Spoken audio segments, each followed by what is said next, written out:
want to introduce the panel now. So we have a great panel. I'm really excited that the South Florida, CFA Society of South Florida was able to get you all, because you all have something so important to add to the audience's efforts to land their next job and make good career moves. So let me start with Jessica. Jessica Dotto is an experienced accounting and finance recruiter with Robert Half International. So it's definitely someone we want to hear from. Her professional career includes working in public accounting, in Big Four, and in the private sector. For the past 3 years, she's covered the entire South Florida market for Robert Half.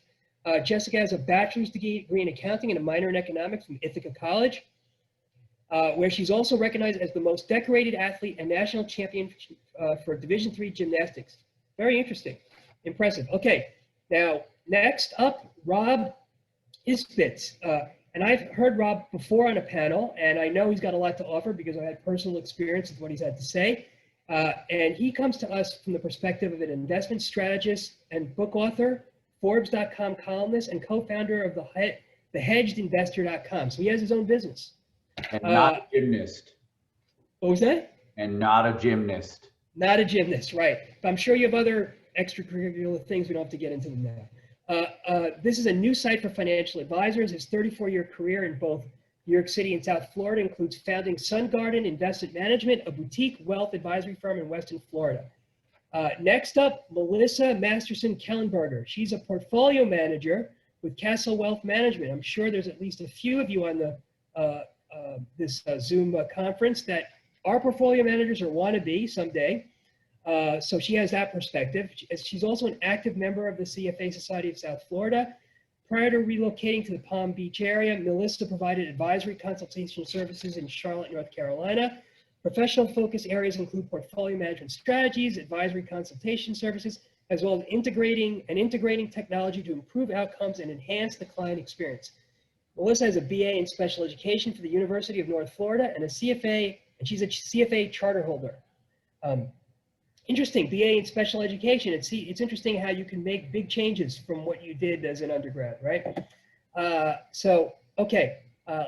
Liang Zhang is last but certainly not least, in fact, absolutely equal to everyone else.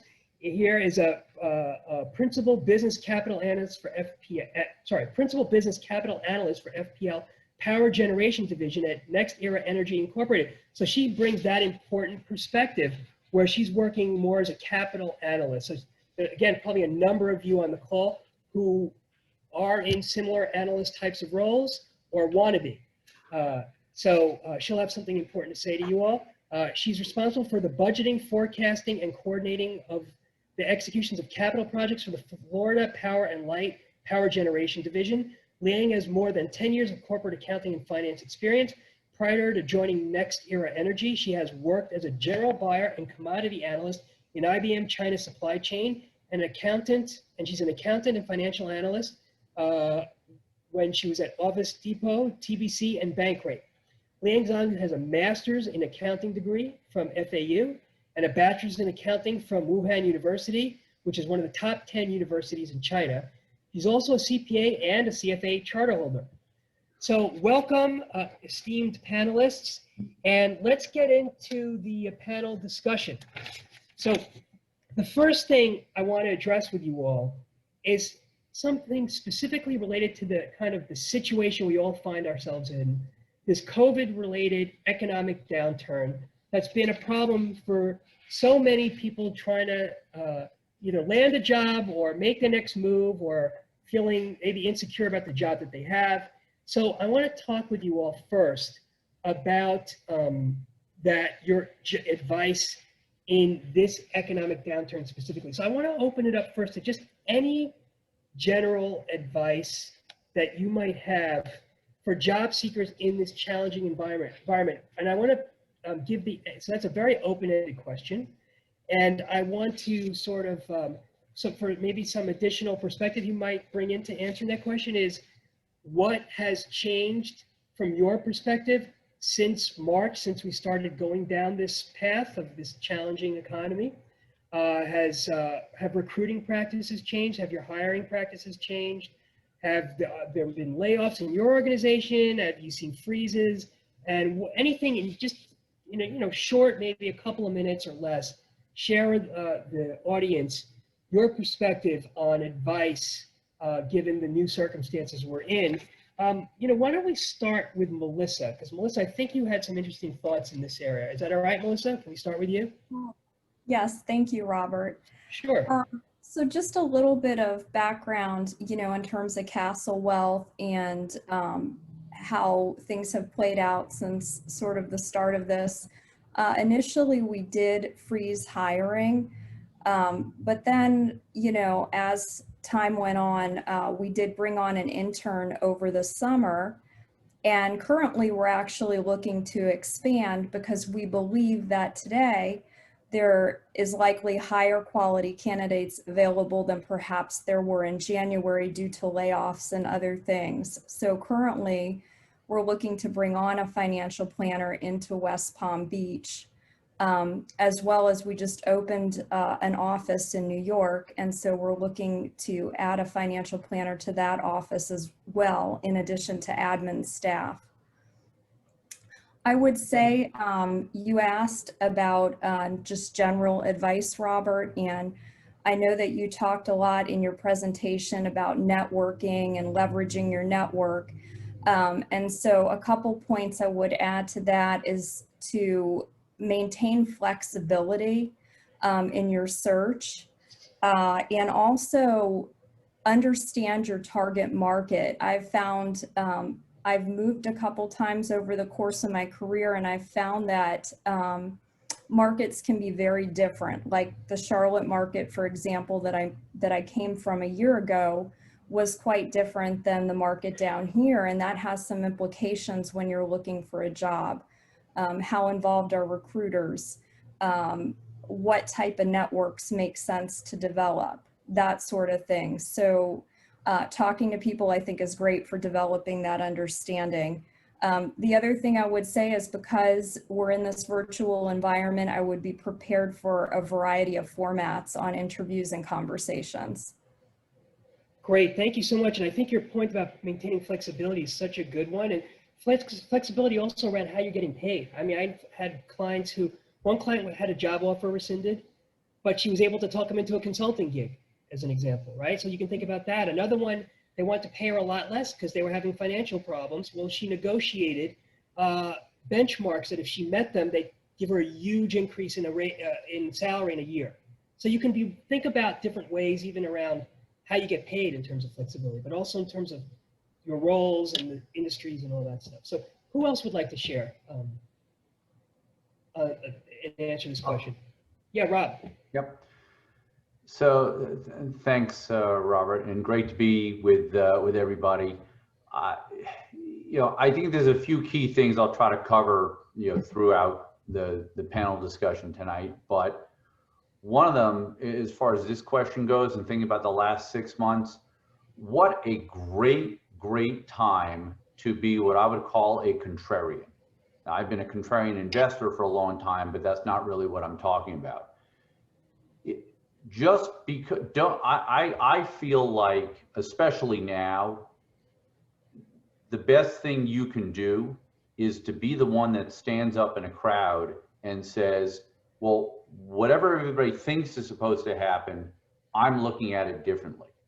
And that goes to everything from networking to how you describe yourself to, I guess, what some of my friends in the business call pivoting, where, and look, we all have a little more time at home, I guess, than we used to. One of the ways to use that time, be resourceful, do your research. If you're looking for a job, anytime I get on a project, whether it's one that one of our team members, asked me to work on with them, or something that I just took upon myself, there's no reason that you can't take that and do a deep dive and try to navigate your way through what is different. So I can speak to my industry, but I think it's for any part of the financial business. look at what is changing, keep up with the news, see what trends exist, not just in hiring and firing, but in terms of what's valuable to potential employers. And I'll stop there. I got a few other points that I think I'll filter in during the evening. Great, thanks so much, Rob. I think it's just so important what you're saying, which is just stay cutting edge, stay current, stay relevant, it's always about how can you help me, right? So just keep trying to push the envelope on that. And so I think it's great advice. Anybody else, Liang or Jessica? Liang, do you have anything or you want to add on this topic of just general advice and then your perspective on how to get through this challenging time? Or Sure, thank you, Robert, and Yeah. good evening, everyone. So, from what I can see, I don't see any hiring freeze or the layoffs happening in our company.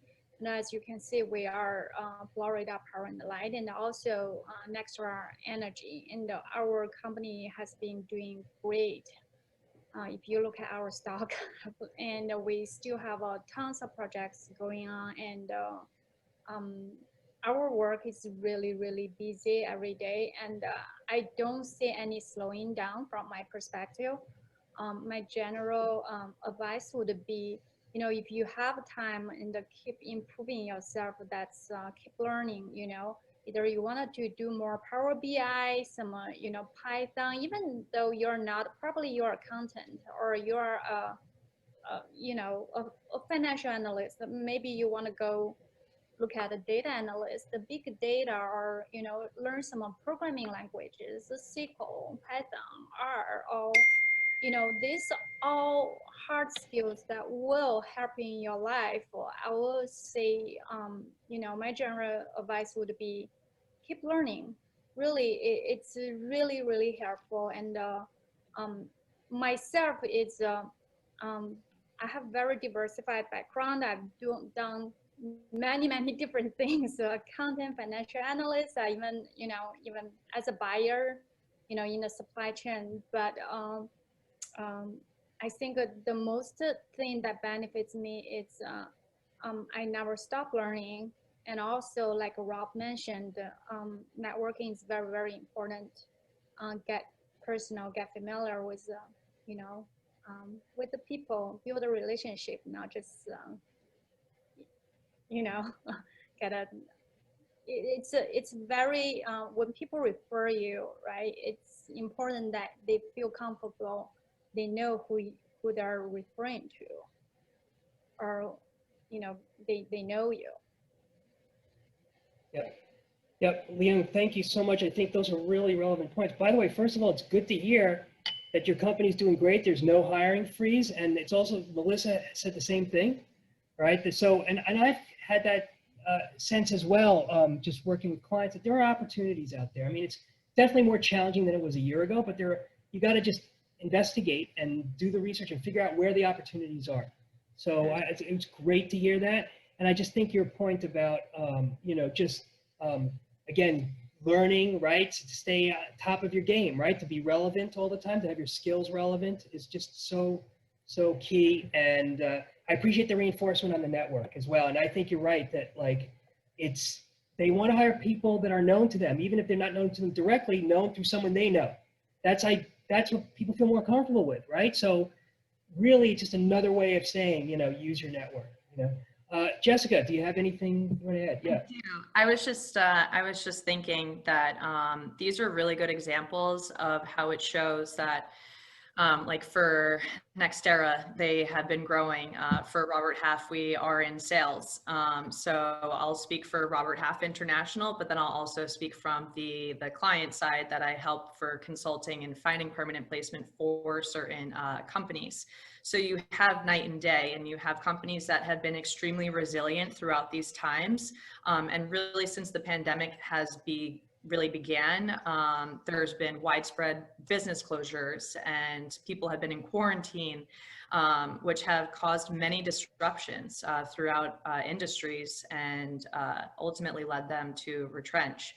And then you have the positive side that there's other companies that have been very resilient, right? So the the big takeaway is one with everything that we all have mentioned, but I also think it's definitely important to stay positive, and know that if the door is closed, it's not meant for you to walk through. There's definitely be a door that is going to be your door that's going to be open for you to walk through, and just always make sure that you stay positive throughout the search, because it's really easy to have that negative encroachment, and you don't want to get sucked into that, because there's definitely going to be an opportunity for you. And the certain businesses that have been resilient are the opportunities that are out there for you. You just have to make sure you are networking and making sure that you are doing your research and your due diligence to find out which company it is, and learn from these moments of how communication has been throughout these times, and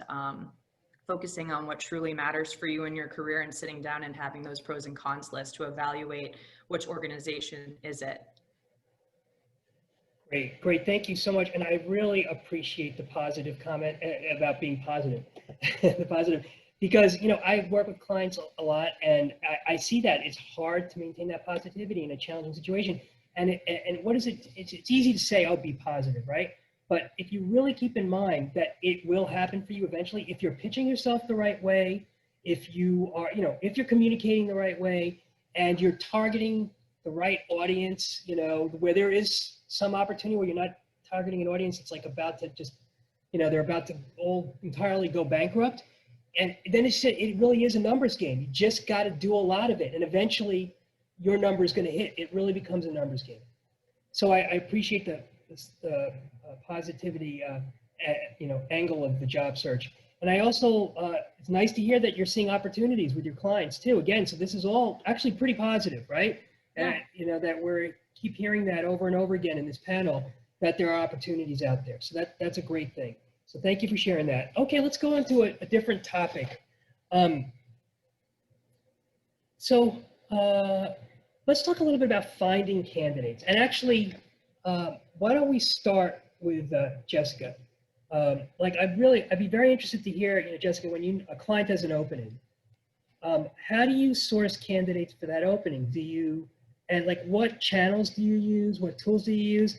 I'd be personally interested to know if LinkedIn figures prominently in your, ways of finding candidates and all that. Do you start with your network? How does that work? Yeah. So essentially, when you had prefaced the conversation, it's been about relationships. And so I think it's really important to build and establish that fiduciary relationship to thank your future self, essentially. And it's always understanding that those relationships, once you become acquainted and you understand that person's background, when an opportunity comes up with a client, then you immediately think of that person.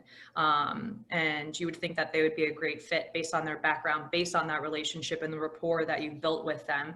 And then, so, kind of off the top of my mind, that's kind of my first go-to. And then the second thing that I would do is reach out to my team. And then probably the third channel that I would utilize is referrals.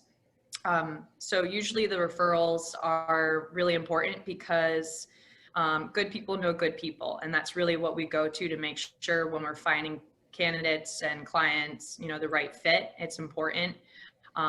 But LinkedIn is a huge tool that we utilize, especially when it comes to more of the niche positions and just broadening what we would call a matrix for recruitment purposes. But really, we have a really good software, a CRM that we utilize that has millions of candidates at the tip of our fingers to access, just based on the relationships that we've built and Robert Half has built over the course of its inception. So that's kind of how we sift and sieve, and just starting off based on the relationships and starting to understand their background and how we can help them out. We utilize LinkedIn RPS as well to reach out furthermore, but yeah, that's how we find our candidates. Great. And more reinforcement about the importance of relationships, right? So I appreciate you saying that. Who else would like to share on this topic of how you or your organization sources candidates for open positions?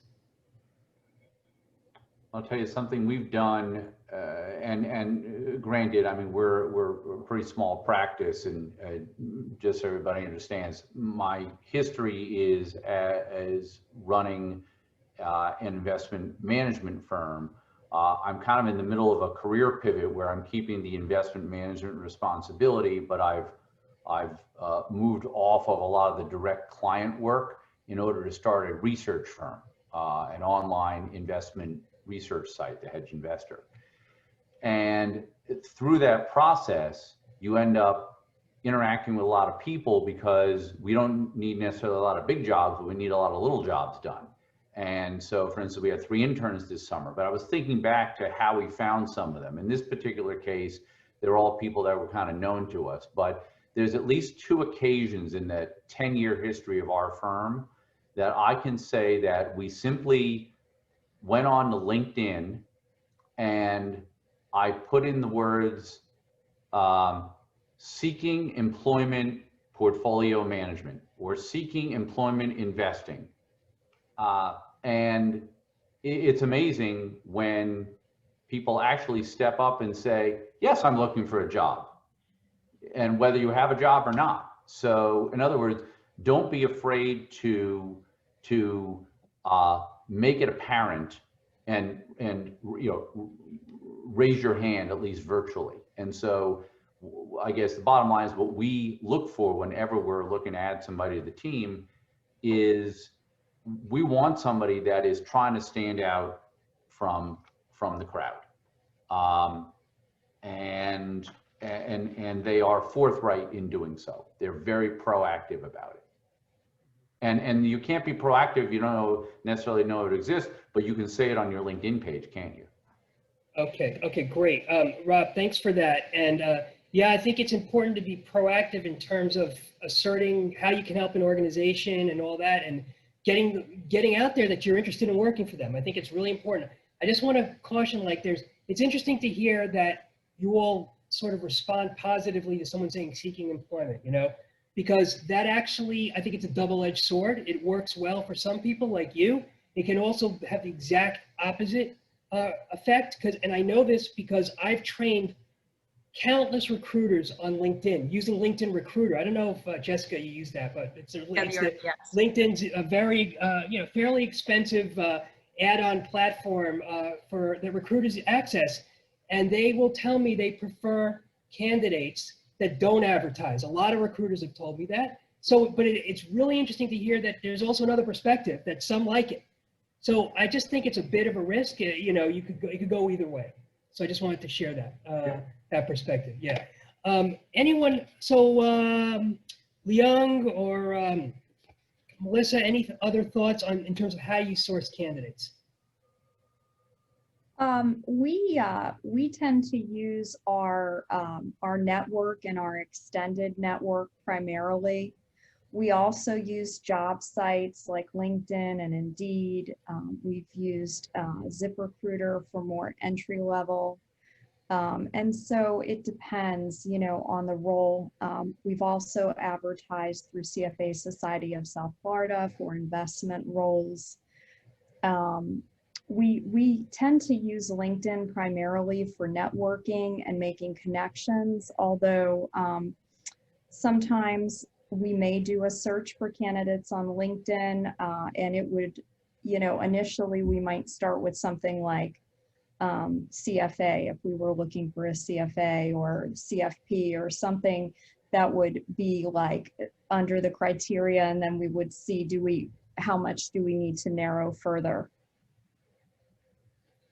That's really great insight, and especially because you're getting at something that I think is really important on LinkedIn, which is if you don't have the words in your profile, you're not going to be CFA. If CFA isn't in there, you're not going to be found, right? If you're a portfolio manager or a financial analyst or whatever you do, and you want that job, and they're searching for financial analysts, and you don't have those words in there, you're not going to be found. So it's important to have those keywords in your profile to be found for those opportunities. Very, very important to think about that. Robert, before you move on, you just reminded me of something. On one end of the spectrum, there's seeking, and we discussed the double-edged sword, as you said. but I'll bet that there's other words that somebody can use so that they will be sort of keyword searched when folks like us are out there looking. Like I've seen people use, you know, aspiring, you know, so I aspire to be a portfolio manager, that type of thing. Or do you think that that lands in the same category? Yeah, I think you got to be, you know what it is? You may be an aspiring, or this is just the experience I've had with a ton of clients, Sure. right? Yeah, you would know better than I. You might like it. I love that you're saying this because it shows that like people look at things different ways. Like you'd be like, great, aspiring, I want to talk to you, right? A lot of people don't want to talk to aspiring. They don't want to talk to people, say, transitioning from. They don't want Oh, that, to yeah, talk to out. They don't want to talk to out or seeking a transition into something. They want to talk to people, even if they're not insiders, even if they're just aspiring, they sound like insiders. Like, so it's interesting because it's clearly a mix out there. Again, but I think it's a little bit of a double-edged sword. So some people are going to be like, yeah, aspiring, let's talk. It sounds like you got some good experience. We might want to help you with that, you know, realize that aspiration. Others are going to say like, you know what? I want someone who just gets this already. I don't want aspiring. So even if you are aspiring, even if that's truth, right? You may not want to put that out there because you want to sound like an insider, even if you're not an insider. You want to sound, that's what they want. Like they want to know that you get them, you understand their issues, and you know, you could jump in and start helping them. They don't have to train you for 6 months. true. You know? Is that also a function of, let's say, company size and stage? I mean, when my wife and I opened our place 10 years ago, I've been in the industry for a long, long time, but we were looking for somebody that was, you know, hungry, hadn't been sort of spoiled by, let's say, big firm culture in our industry because we're boutique, and met the budget, which wasn't that much. And so maybe it depends. I guess the only thing I would say is you're right. I think you and Jessica in the kind of work that you do, that's the way you play it, the way the two you talked about. If you're looking to land one of those sort of precious boutique type jobs in an industry, is that maybe what determines, is that where they sort of outside the box? Because I want to be able to mold and mentor people. Right. Yet there's other times where we need to fill that seat right now with somebody that has done the job before. So that's a really good point. So I think, so, you know, for all of you out there, I think what you're getting out of this is try it, see how it works.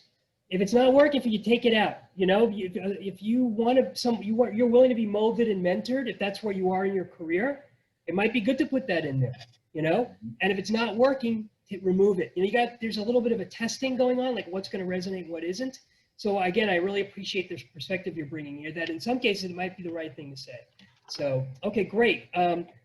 Anything else? Leon, do you have anything you want to say in this area, or what are your thoughts? Yeah. Yes, I just want to share something that for the people who are searching the job, my experience is when you're trying to look for an organization you want to get in, maybe your experience as accountant, and maybe you shouldn't limit yourself by, you know, input the keyword accountant. You could also consider the analyst.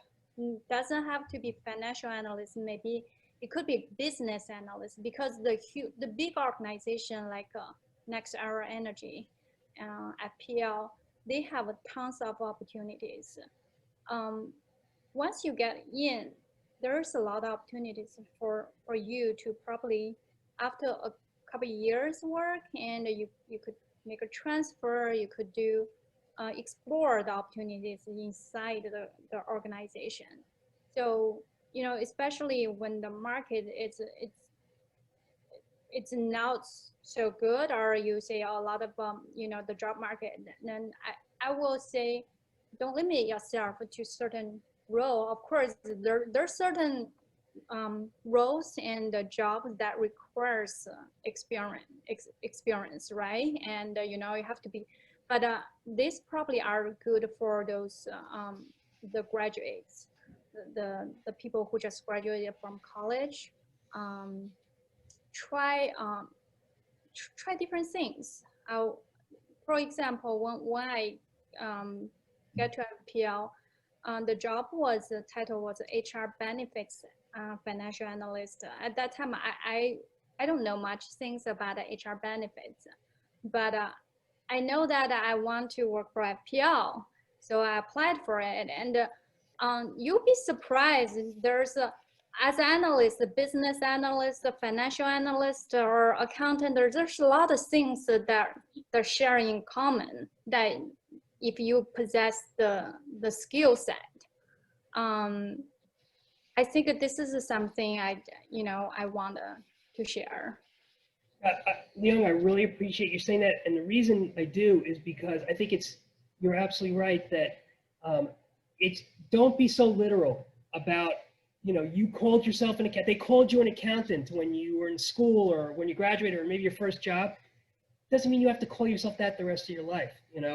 Think about transferable skills. You know what, the way I would think about it, just to add on to what Leon is saying, is put a stake in the ground. See, if you feel you can help them a certain way, not just as an accountant, but as a business analyst or a financial analyst, if you can help them that way, call yourself that. Otherwise, you're not just hurting yourself, but you're hurting them. They don't understand how you can help them. They're thinking, we don't need an accountant, we need a business analyst. You know you can do it, but they don't know, so it hurts them too. They're losing the opportunity to hire someone as strong and as great at what you do as you. So that's how I think about it. So great point. Okay. Yeah, please. Yeah, Jessica. Yeah, so I was thinking, like, she brought up a really good point, and it kind of talks about what Melissa was saying before in the beginning about good advice and just having an open mind and being flexible.